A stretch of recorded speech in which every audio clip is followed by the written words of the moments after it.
Hi, my name is Peter Kane. There are a number of reasons why tax planning can go wrong. The one that I will talk about in this episode of Tax Solutions is where the technical tax aspects actually work okay, but there is a fatal flaw in some other legal aspect.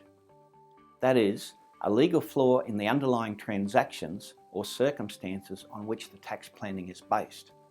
I want to illustrate that sort of situation with a real-life example. A practitioner told me some time ago that he was going to arrange a CGT rollover of a professional practice. It was to be a rollover under subdivision 124N from a unit trust to a company. For some practical convenience relating to existing bank loans, the corporate trustee of the unit trust was itself to be the company that acquired the trust assets under the rollover.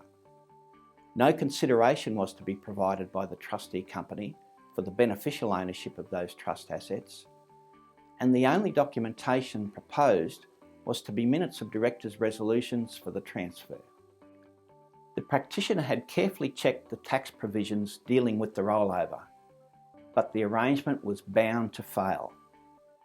The reason is that vital aspects of trust law had not been taken into account. What was proposed would not free the trust assets from the trustee's obligations under the unit trust.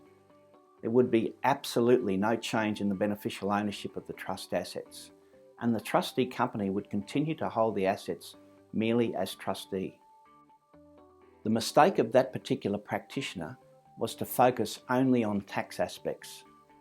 His thinking was influenced too much by the fiction in tax law that a trust is a separate legal entity, and he was completely unaware of the difficulties in successfully freeing the trust assets from the unit trust obligations.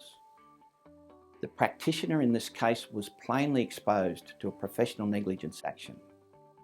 But that's not because every practitioner is expected to be an expert in every aspect of law. Rather, he failed in his obligation to recommend that expert advice be obtained to advise on matters outside his expertise. So please remember, all aspects of the tax plan must work, not just the tax aspects.